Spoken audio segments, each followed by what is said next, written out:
Seamus McKay is a Boston-born transplant that now roams the sultry cobblestone streets and alleyways of New Orleans, Louisiana. He patrols the roofs of New Orleans in his trusty black steed, a 2002 GMC tow truck. For Seamus, driving a wrecker is both a penance and blessing, for he wasn't always answering the call of the stranded motorist. In what seems like another lifetime, he was a corp, answering the call of justice. But those days, like a fog, have long since faded away. How do I know so much about Seamus, you ask? Well, that is because I am he.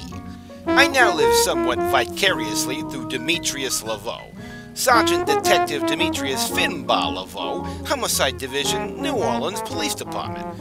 Being of French Creole descent is not a novelty by any stretch in this or any other part of southern Louisiana, but being half Creole and half Boston Irish, now that is another matter altogether.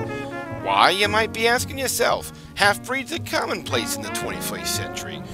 Well, again, you need to understand the subtle difference between commonplace and being accepted. I reiterate, this tale takes place in New Orleans, a place in our modern world, at least in the hearts and minds of most, if not all of its residents. Civil rights and compassion for the North have not taken a stronghold. So a black man with a nasal accent in the Deep South is, novel, to put it kindly. So amidst the human mysticism of New Orleans society, Demetrius Finbar Laveau is an anomaly. An anomaly that doesn't take any shit, that is. Demetrius and I crossed paths while playing defensive tackle and middle linebacker respectively at Boston College. My days as a D lineman were always numbered, although Demetrius's almost absolute ascension into the NFL was tragically felled by injury his senior year. So in the wake of that major life detour came the law. Demetrius, being much more proactive than reactive, chose the police force rather than going to law school, although he had the brains for the latter. My stint as a peacekeeper was predestined.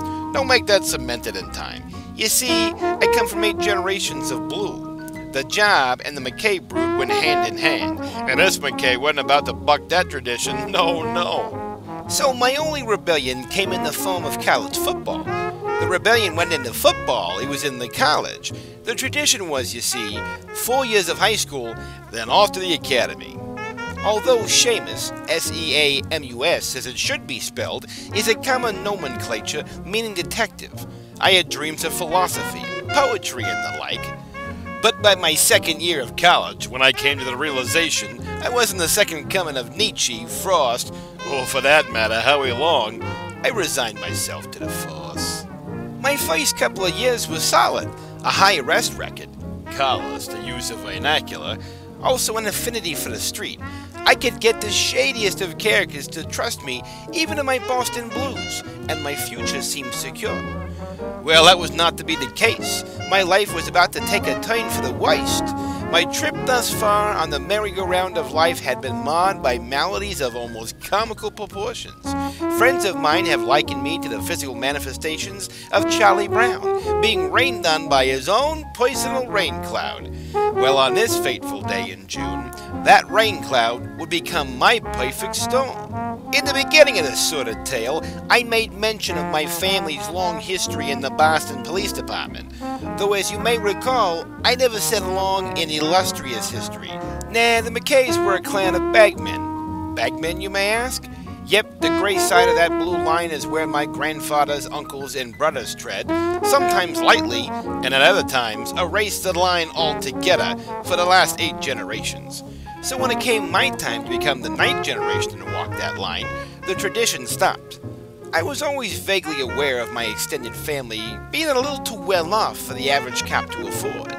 But as in most families, it becomes part of the everyday minutiae, and thusly I never paid it any mind. My record up until that time was spotless, if not heroic in some aspects, and frankly, if I wasn't going to be on the take, then I was making the family look bad. After months of increasing pressure to jump on the bandwagon, I was tossed off. Hard. Demetrius and I were partners walking a beat, and I was walking that beat every time I was approached by my relatives and pressed to become a stand-up guy. Unfortunately for me, the Irish are a notoriously tight-knit bunch. so it was not uncommon for me to be given paper bags which innocently contained corned beef hash, Jameson Irish whiskey, and other assorted gifts from my mother and father. I thought nothing of these exchanges, as they were mundane family details that didn't register as sinister. These meetings and subsequent handoffs were out in the open, for all to see and photograph, as I was later to learn while being interrogated by the Rat Squad, better known as the Internal Affairs Department of the Boston PD. Now you're probably saying to yourself, it doesn't take the Hardy Boys to figure out that pictures of paper bags with what is thought to contain dirty money is not evidence.